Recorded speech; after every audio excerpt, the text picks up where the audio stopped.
Dimna lake में भी लगभग 50 गांव विस्थापन, हजारों हजार एकड़ जमीन हमने विकास के नाम पे दे दिली। हजारों हजार लोग हमार कत्ल भई गए राज्य के बनाए खातिर। और अगर दिल्ली में राजधानी में अगर हमने चर्चा ना बताए तो बहुत शर्म के बात है, बहुत धिक्कार के बात है। आज यही लड़ाई है।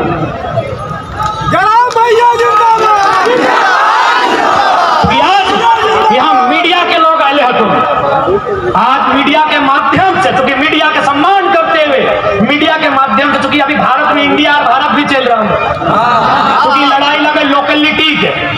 सबसे पहला बात, अरे हम तो यहाँ से बैठकर स्कॉर्पियो की छत से सीना ठोक के बोलते हैं, झारखंड में नहीं, हमको पूरे भारत में किसी भी इतिहासकार से डिबेट कराइए कि भारत का शासक और इंडिया का शासक का नाम बताइए।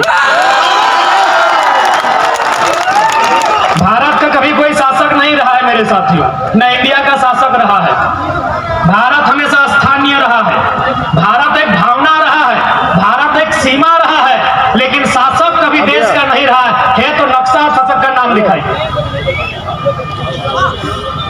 यानी हमेशा लोकेलिटी मुद्दा रहा है, स्थानीयता हमेशा मुद्दा रहा है। चलिए हम बुद्ध के काल से शुरू करते हैं। 16 गो महाजनपद, 16 गो राजा अलग अलग, यानी 16 प्रकार की भाषा, 16 प्रकार की भावना, 16 प्रकार का रहन सहन था कि नहीं?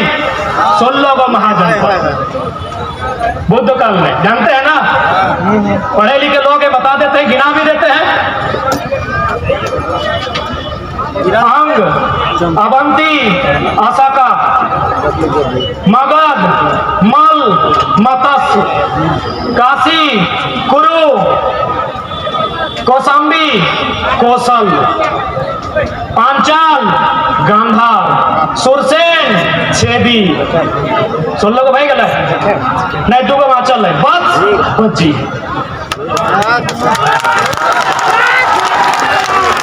भारत देश इसीलिए पहले बोल देते हैं, भारत कभी एक नहीं था, कभी भारत में एक शासक नहीं था। चलिए धार्मिक ग्रंथ का बात करते हैं।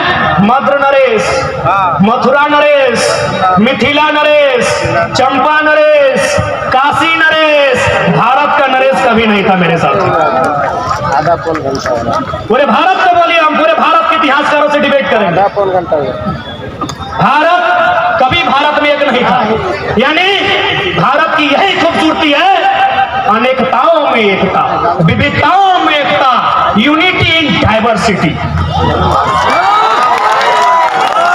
कभी भारत एक नहीं था, कभी नहीं था, कभी नहीं, कभी एक शासक नहीं था, कभी एक भाषा नहीं था इस देश का, कभी नहीं था, और एक भगवान नहीं था इस देश का। मैं हिंदुज्म की बात करता हूं ना, उत्तर भारत में हिंदुज्म जिसको कृष्णा बोलते हैं, दक्षिण में उसको अयप्पा बोला जाता है।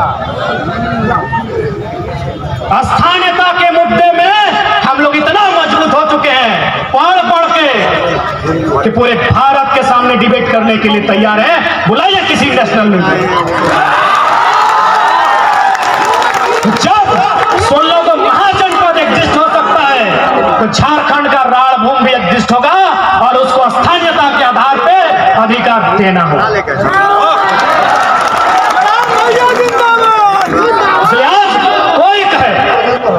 उनसे पूछिएगा, अंग्रेजों ने भी कभी भारत पर कब्जा पूरा नहीं किया है। गोवा में किसका कब्जा था? फ्रांस का।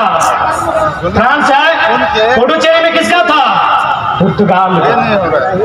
अंग्रेजों ने भी एक कोना ही कहीं नहीं छूटा है, लेकिन छूटा जो एक 1954 में और एक 1961 में आजाद हुआ है, ये तो जानकारी आपको होगी। फ्रांस और पुर्तगाल 61 और 54 है, आगे पीछे हम बोले होंगे सर। इसलिए आज यह स्थानीयता की लड़ाई है।